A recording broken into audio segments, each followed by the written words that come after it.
Hey friends, Peggy Hall live streaming with you again from the healthyamerican.org. Today is Friday and it is August 11th. I am continuing with my coverage about the Maui fires.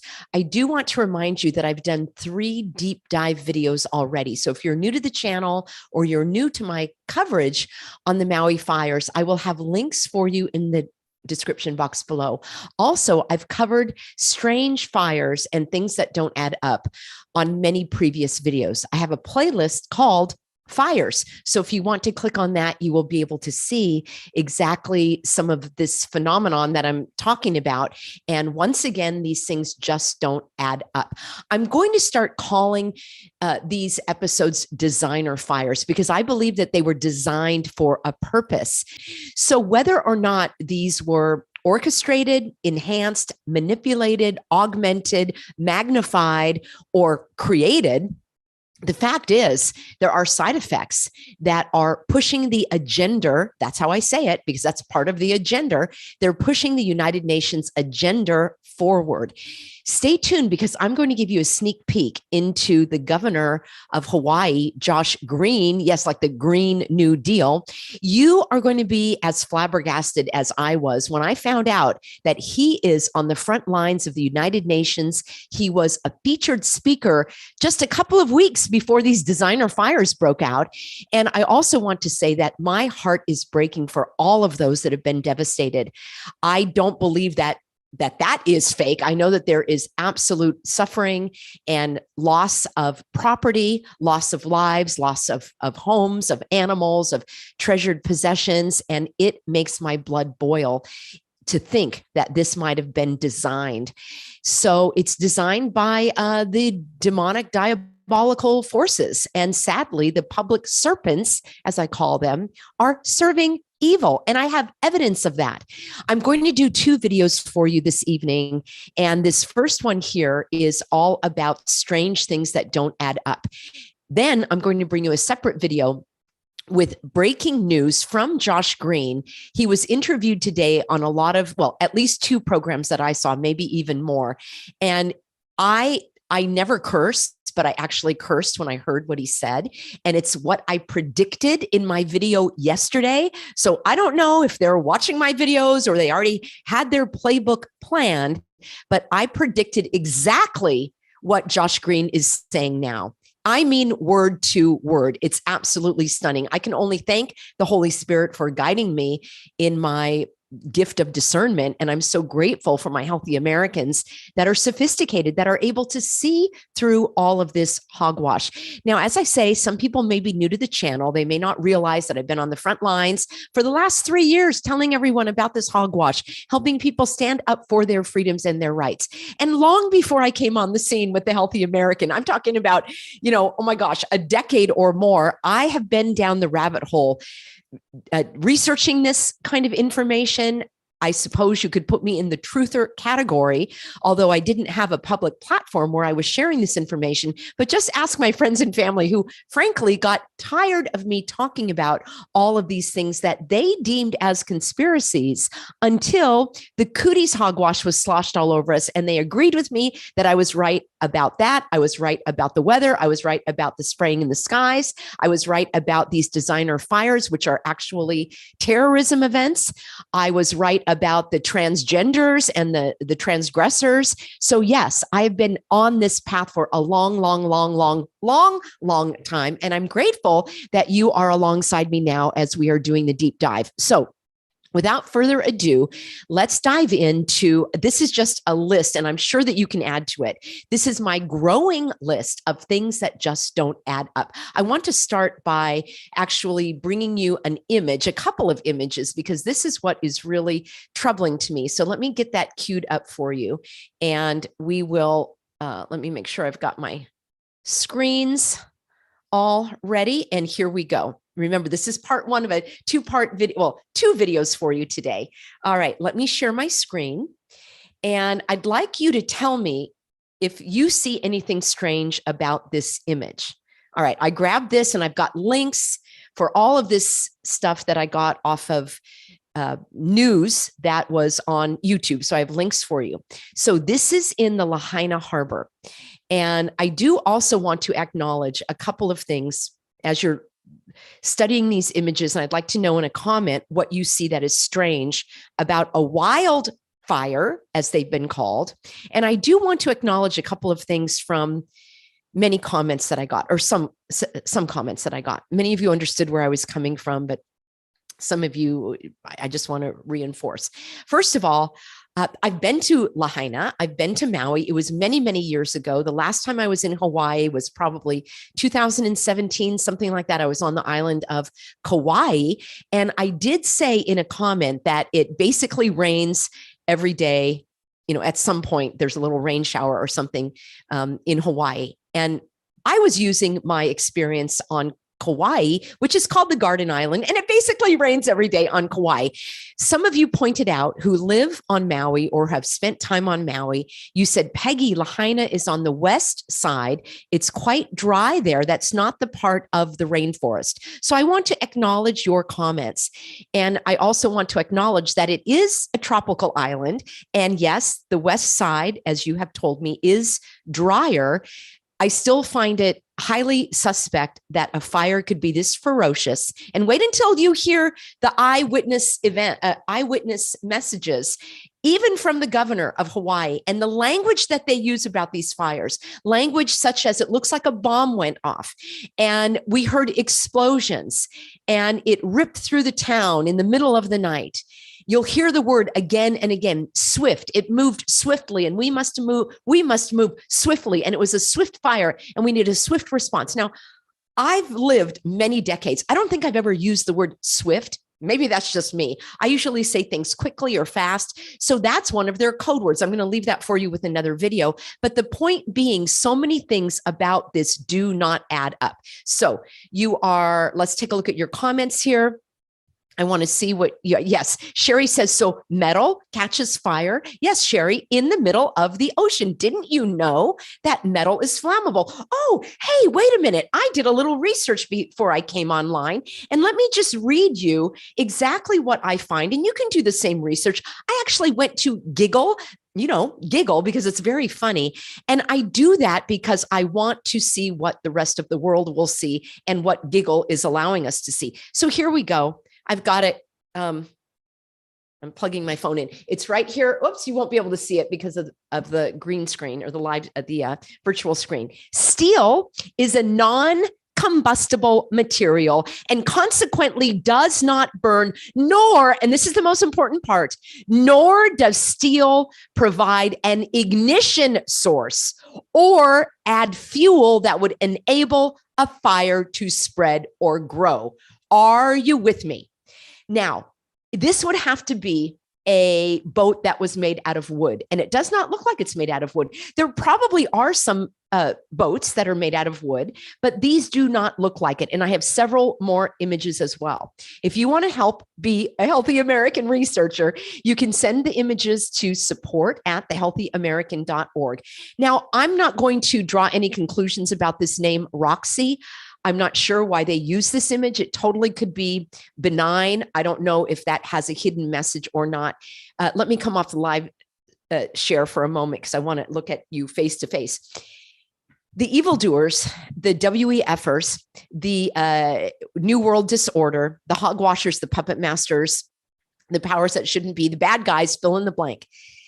They use code words and symbols to communicate with each other and to send messages. Think about yourself. Think about your own family. Don't you have some nicknames or code words that you have? My husband and I do that all the time. We have funny little words and phrases that we use that maybe nobody else really understands, but it's our language and it's funny to us. And we can reference little humorous anecdotes and things that happen to us by using a phrase or a signal word, or maybe even there's a symbol. Sometimes if I'm talking too long or something, my husband will point at his wrist like, okay, let's wrap it up. So that's a symbol that somebody else might not understand. Don't you have that in your life?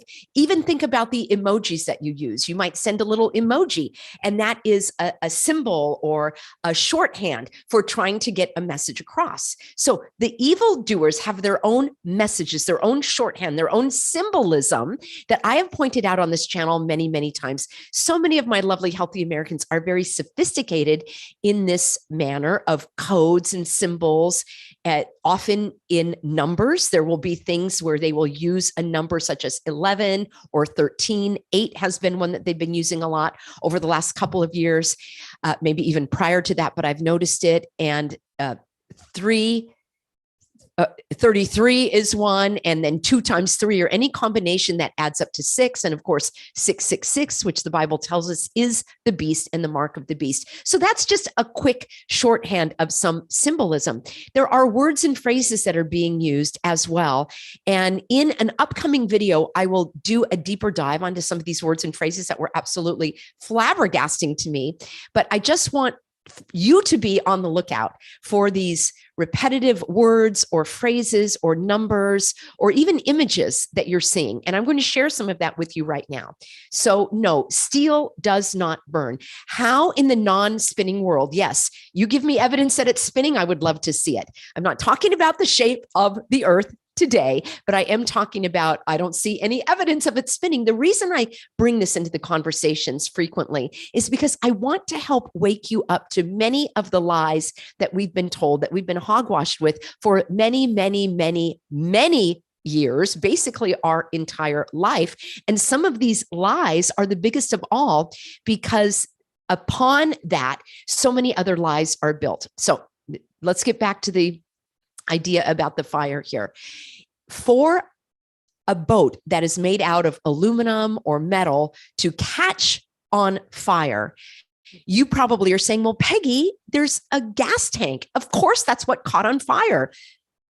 Okay, how did the gas tank start on fire? Isn't gasoline or propane, isn't that in a metal tank? Am I wrong? Perhaps it's in a plastic container. Wouldn't that just melt? How did a flame? Now, think about this. We're told that there were hurricane force winds, even though the hurricane was anywhere between 500 and 800 miles off the shore of Maui. Maui has not had a direct hit by a hurricane in 100 years. So I guess the powers that shouldn't be thought that having these massive fires would be a faster path to destruction rather than bring on a hurricane. So the hurricane was out to sea, Dora. I didn't track it today, but I will definitely continue to do so. The winds, as I understand it, go offshore, meaning they're going from the shore, from the ocean onto the land. So how could burning embers, if you're going to bring me that answer to how it happened, how did burning embers go from the land out to the sea when the wind was going in the opposite direction? Inquiring minds want to know. Oh, I have an answer. How do they do it? Yes, that's pronounced dew because it's spelled D-E-W. And I've let you know before, and I hope that you're doing the research for Lockheed Martin and Northrop Grumman and Raytheon, and just look at their microwave energy. It's called DEW, Directed Energy Weapons. And they have a laser that comes from either a drone or a plane, and it actually will puncture the metal and it will start the metal on fire. Why? Because it's microwave energy. Oh, that's another little tidbit that I found here on Giggle. So I asked another question to Giggle and I said, can microwaves melt metal? And the answer was a microwave can be used to melt metal. So microwave heat can melt metal. And you're going to say, well, Peggy, it was a wildfire. They've never seen anything like this. It was massive destruction. You're absolutely right on every single one of those counts. It was massive destruction and they've never seen anything like it before. And they'll keep telling us that too, because that's their phrase that they're going to keep pushing for global swarming so that they can pin it on that. remember, watch the 12 toxic side effects. And that was one of them that I mentioned. And Josh Green is all about it. Oh, he's all about climate crisis and build back better and take over the Airbnbs and your home. You actually should house these people. And I said that yesterday and he said it today. That's going to be in my follow-up video. So how about this? The other thing is, that doesn't add up. Actually, let me share my screen again, and I want to show you a couple of images. So something else that doesn't add up for me, in addition to these boats that caught on fire from flying embers that were flying in the opposite direction, and metal is not combustible. It cannot ignite on its own. It's not possible. Microwaves can melt steel and it can get hot enough to melt steel. So perhaps there was something wooden here. You're going to tell me, well, maybe there was a wooden bench or a wooden wheel. Maybe there were some teak aspects to this boat. How did it catch on fire? And further, how did several boats catch on fire throughout the Pacific? Well, it's the Lahaina Harbor when it's in the water. I'll tell you why. And again, I have to do a little bit more digging, but my understanding is that electrical fires cannot be put out by water. So these fires that are burning are not put out by water. Here's one of the things that don't add up for me. They didn't do any water drops, and I did not see any fire hoses and any fire crews attempting to put out the water. Now, a couple Healthy Americans said, well, Peggy, they were so busy. It was chaos.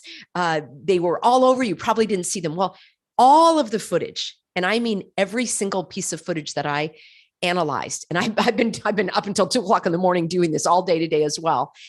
I never saw a fire crew on the ground. Now, what I did see was later firemen wearing the t-shirts, putting cases of Pepsi Cola, yes, Pepsi Cola on a seaplane, or I don't even know if it was a plane, maybe it was a helicopter or a van, maybe that they were going to drive into the area. That's the only time I saw firemen on the scene. I never saw any trucks. I never saw any individuals. Now, I still need to continue my research. If you have found any footage of an interview with the fire captain, with firemen on the ground, with anyone who saw a fireman, all of the eyewitness reports that I'm getting state that no fire crews were on the scene. Were they told to stand down? If so, why? All right, let's shift this a little more. If water does not put out these electrical fires, then perhaps showing the water being doused on these, showing the water going to these fires and not dousing them, perhaps that would raise some eyebrows. I could be off base here. It's just a question that I have. Let me go a little further. The reports were that there were high winds on August 8th, or I think it broke out August 8th. And again, look at the numbers, 8-8, August 8th. I told you 8 was one of their favorite numbers. Remember, the person occupying the White House won by 80 million votes or something. And then he also said that 80 million people had not become pincushions and that they needed 8. So they love this number 8 for some reason. All right. I'm not saying, but I am saying, all right. Here's the question.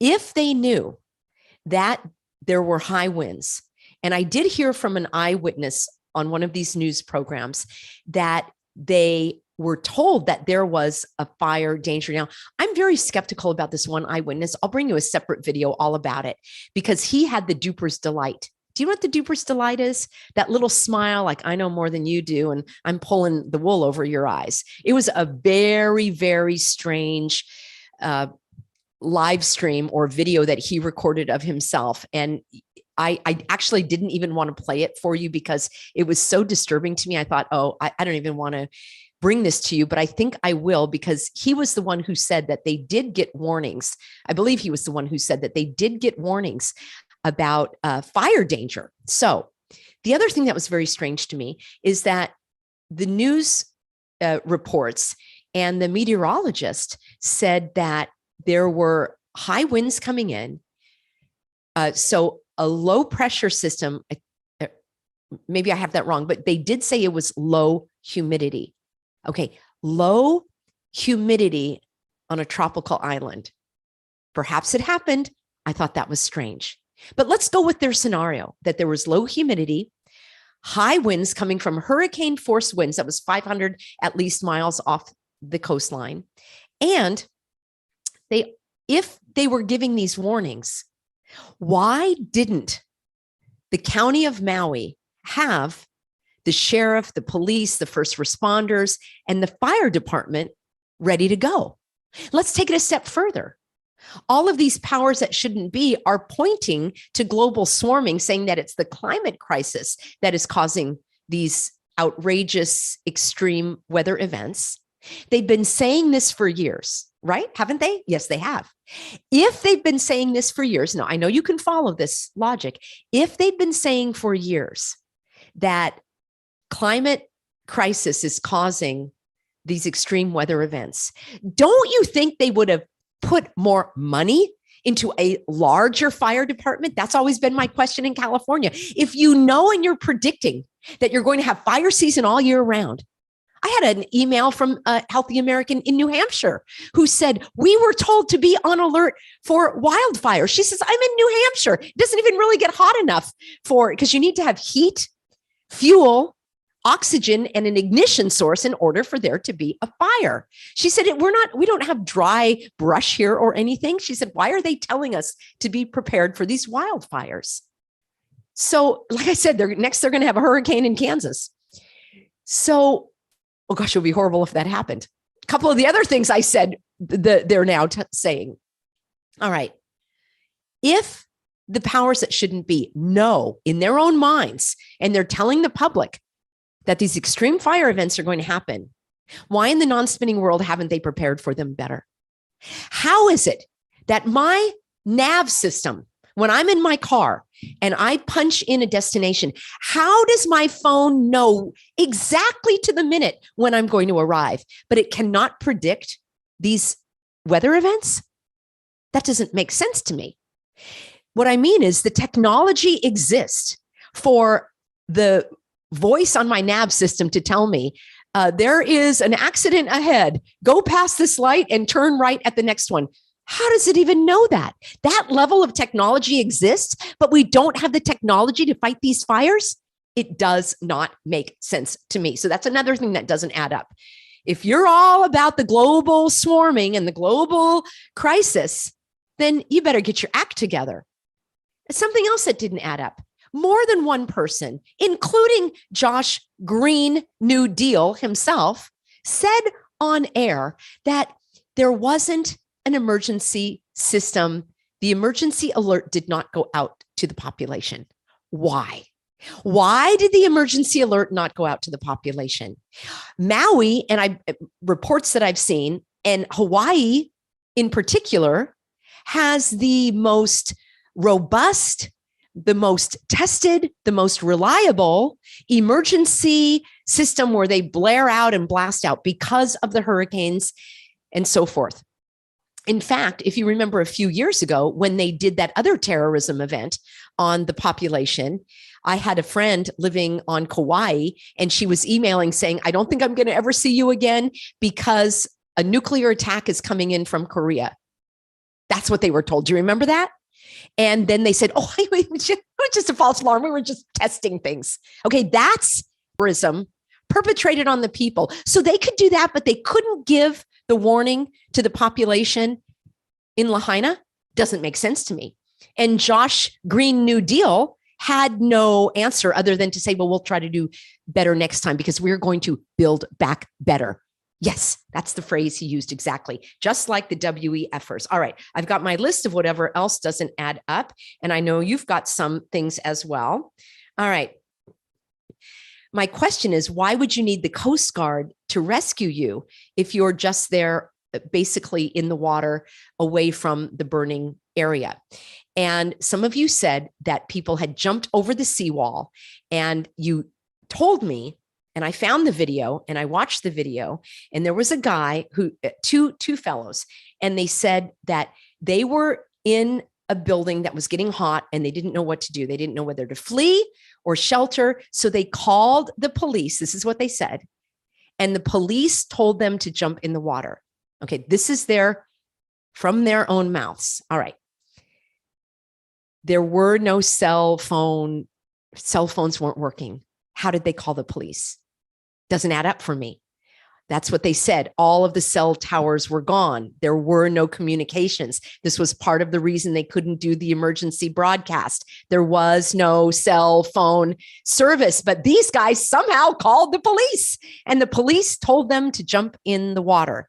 Well, I think they were some that were rescued by the Coast Guard. We've tried. We've made several calls to the Coast Guard. See, I dig deeper. I like to verify information. I just don't take what was given to me on social media. Don't take what I'm giving you. I want you to verify what I'm telling you. Match it up with facts, with evidence, with your own discernment, with your own, I'm trying to save you some time by doing the research for you. But we could not get a verifiable number from the Coast Guard telling us how many people, what were their genders, how many genders, what was their condition? Were they elderly? Did anyone not survive? Where were they taken? And where's any evidence of this? There is no evidence of this. I'm not saying it didn't happen. I'm saying it doesn't add up. All right. The other thing that doesn't add up for me, we saw no airdrops of water. And again, perhaps it's because the water would not have done very much if these were microwave fires or something, or electrical fires. Some of you put forth the idea that the smart meters had the switch flipped, and that could have caused some of these explosions. Friends, I hope you don't have like Alexa and what is that? When people look, they can see your house, Ring and all of that. When all of that came out, I'm like, you guys, that works both ways. That Ring camera sees when you leave the house and when you come back. You want people to know that about you?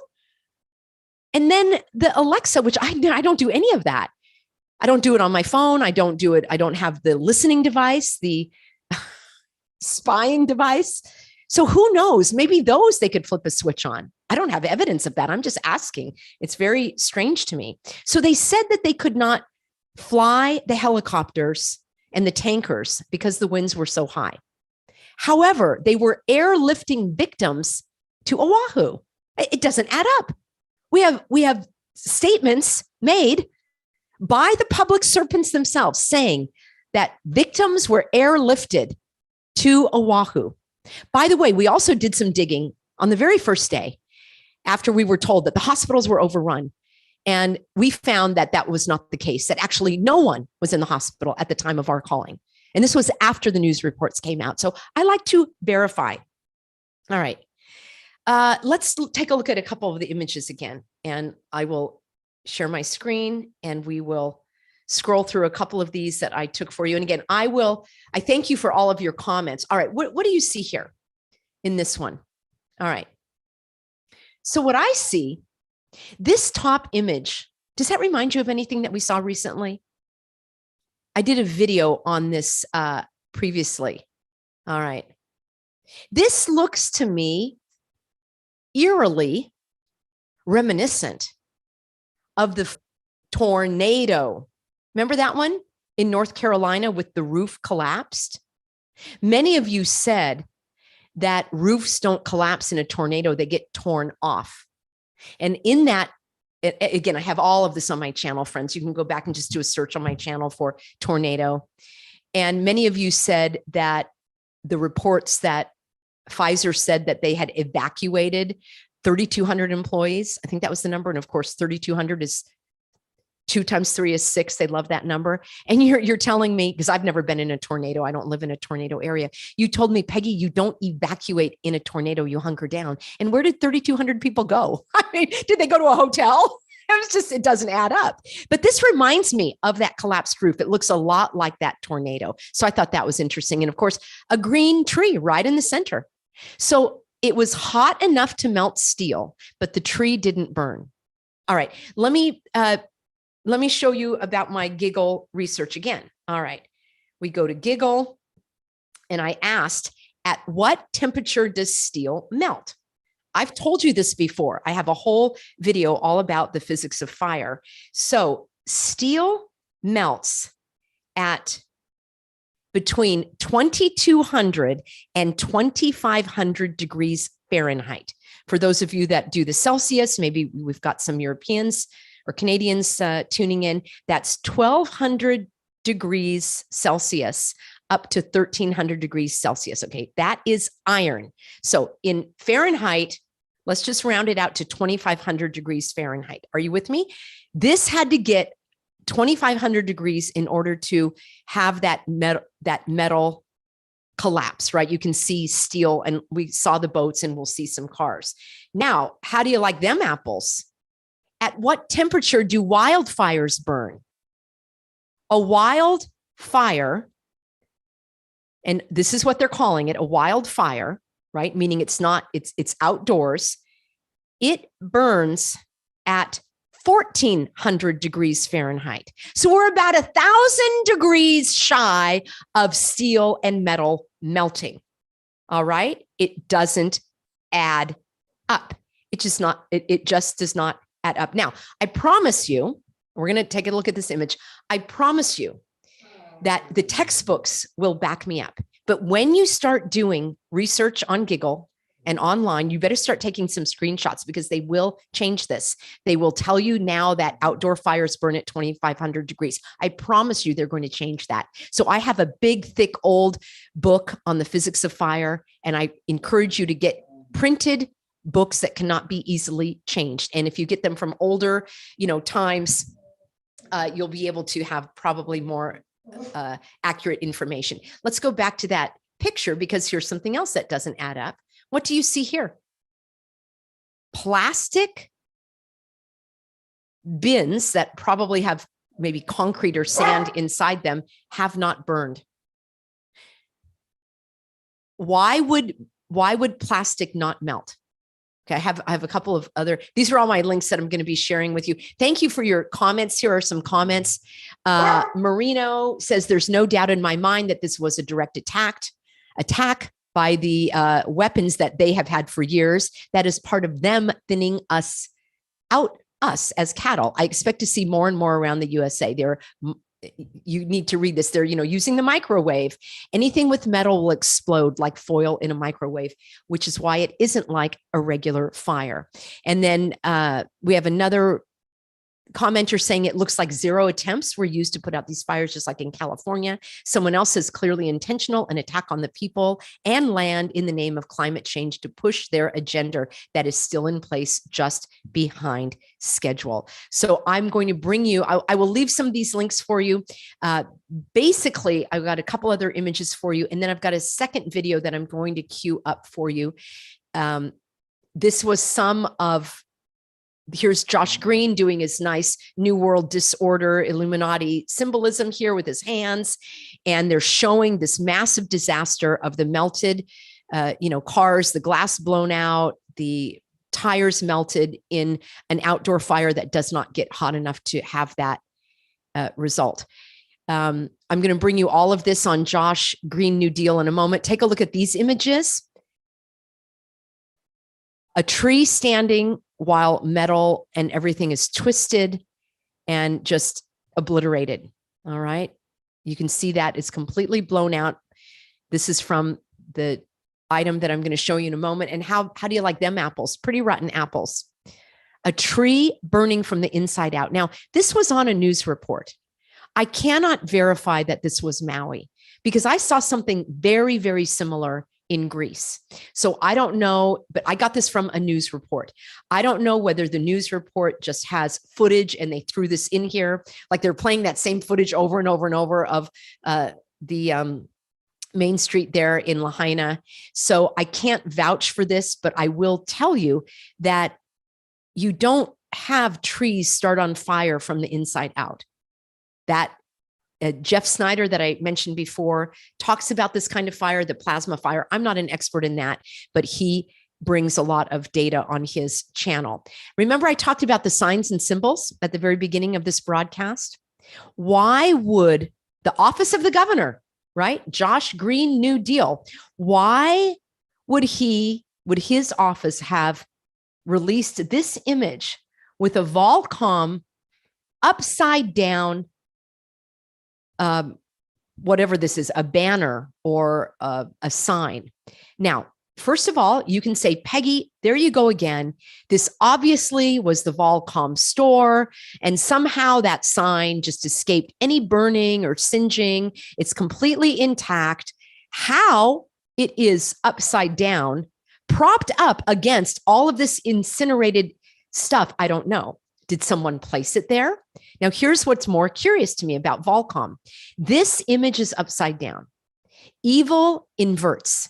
That's why the transgressors and all of that, sadly, I feel so bad for the ones that are swept up in the trend of, thinking that God made a mistake with your sexual organs. I mean, it's so sad to me. It does serve evil on many levels, because those that actually serve the devil believe that when you are neither male nor female, or you have changed from one to another, that now you are perfection, that now you are like a god. That's part of their religion. So inverting things is very, very important to these evildoers. That's why you used to see people wearing their clothes backwards. Now, I'm not saying every single person who does it, but it is a trend and it is pushed for that use. So the Bible also says that in the end times, and not only in the end times, but the evildoers will tell us that what is wrong will be told that what is wrong is right, and what is right is wrong. So the fact that this sign is upside down is very significant to me. So let me do the stop share here, friends. I probably have more that I want to bring to you, but let's wrap up this. At this point, I'll take a quick look at your comments, and I'm so grateful for your comments. And yes, I did have my forensic arborist, Robert, on the show a couple of times. He will be back on the show to analyze these images. And I'm grateful for that. But you can do it as well, friends. You can see that these things don't add up. You don't need to rely on me or Robert or anyone. Look with your own eyes, discern. What I recommend is that you turn off the audio when you watch these images. Don't listen to what the hogwashers are trying to make you believe. Turn it off, maybe even slow it down. Maybe even speed up the video. So what I meant was watch the video with the audio off. Then you can turn off the video. Don't look at the video and only listen to what they're saying, because they put the images and the audio together for a purpose of eliciting an emotional response so that you feel helpless, you feel terrorized, you feel afraid, and then they can manipulate your intellectual mind because your emotional self has been hijacked. That is why I bring you these messages. I want you to use your thinking mind, your rational mind. I don't want you to be stuck in the spin cycle of emotions. I always want to bring you the facts and the evidence so that you can get out of the emotional center. So another way of doing that is to basically take time away from YouTube and these images and these videos. Spend some time doing what you love with people that you love, maybe your animals, and really enjoy and make the most of each day. These poor victims of this designer fire, this disastrous, inflicted disaster, they probably didn't know that that was going to happen to them. How could they have known that? Were they living that day to the utmost? Were they using their God-given gifts? Were they enjoying their life and their family? Were they being productive? Were they making something out of each and every day? So get yourself right with God. Make the most out of each day. Take a break from some of these hogwashers. And I promise you that there will be brighter days ahead. More and more of us are waking up. We're waking up to the serpents and to these what I believe are either enhanced or manufactured disasters. At the very least, they are enhanced and used to push their agenda forward. The more of us that are onto it, the more that we speak out, that we share this information, the more that people wake up, we're going to have more and more knowing about this, sharing the information. So do me a favor, share the video. Be sure that you're on my Substack. There are links for you below for all of this information. And then give me about 5 minutes to queue up my next video, where I'm going to give you an insight into Josh Green New Deal, the governor of Hawaii, a new governor of Hawaii. And he is on the front lines of the United Nations. And boy, is he running past that finish line. All right, friends, so great to have you with me. I'm praying for you, praying for all of those that have been affected. And I thank you for your prayers as well. All right, see you soon in